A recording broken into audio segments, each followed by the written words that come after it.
So buying Valentine's Day flowers is pretty easy, right? You just order them online or you pick them up at the supermarket. But what you don't see is all the work that goes into the creation of those pieces. So we sent our producer, Kelly, all the way to Florida to check out the process. Take a look. So I am here with Pablo. You're the head designer at Falcon Farms, and you pulled some beautiful arrangements for us. But I gotta say, I think people show up to the store and they think there's a bunch of little old ladies in the background cranking these out, but that's not the case, is it? It's not the case at all. There's a lot more that goes into it, right? There's a lot more, and I'm inviting you to just go through that door and see the real world. All right, you're gonna show us how it works. All right, let's go. Let me show you. This is production. Oh my gosh, this room is crazy. This is where everything started. So I'm going to walk you through all this madness. Okay, so take us through the madness. Okay, let's go. All right. Follow me. This is the final product, but let's start at the beginning. This is the inspection process, right? Walk me through what she's doing here. Exactly. So all the product come from the farm in a box. Just like this dry pack, come from the farm in a plane, and then at random, they select different amount of boxes to see the quality of the flower. If they have any problem, any mites or any disease or any anything bacteria, like that, whatever. Make sure that the customers are getting the best possible the best of the product, best, the right? best of the best. What exactly is she looking for? How would she know if it's unhealthy? Well, for example, in these petals in here, you're going to see the bruise in there.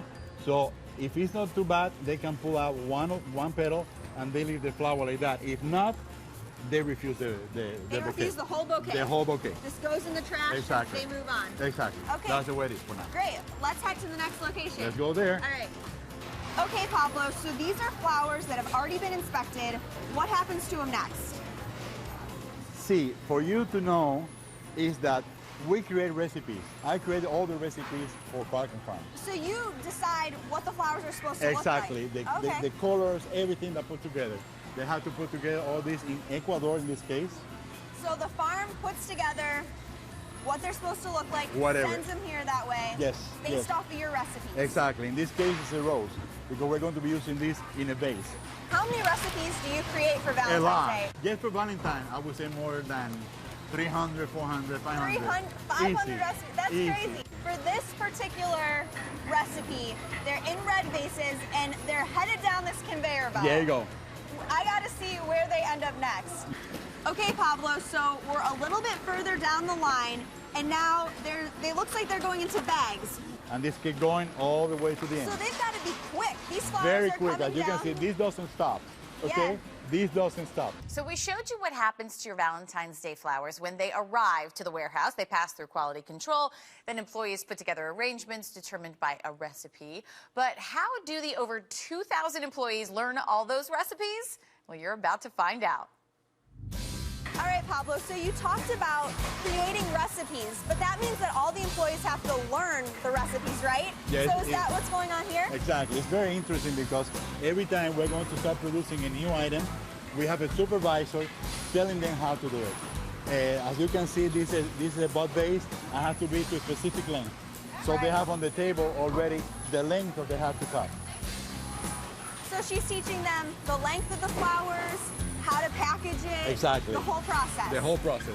So they have to do this every time there's a new every recipe. Time, so they're every always time. learning. It's always learning. Wow, that's incredible. It's a training process for everybody. You guys require a lot of manual labor, but you also rely on some pretty interesting machinery too, right? We have to. With the volume, we have to do it like this. So what is this thing? It's lifting and swiping, and there's all kinds of crazy stuff going on. This machine, what it does, it just puts some water into, it's basically a container.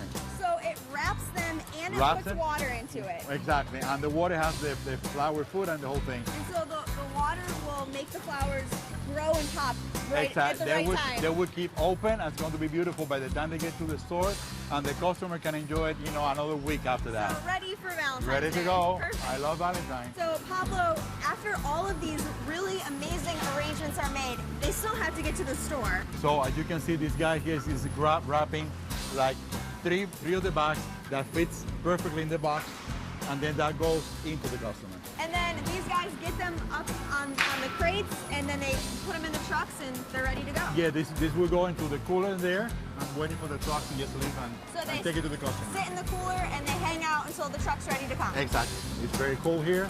It's like 42 degrees. So it doesn't feel like Miami inside this building. At all, at all. I mean, this is Chicago. This is Chicago. Thank you so much, Pablo. You're it's a wonderful. pleasure, Thank you. pleasure.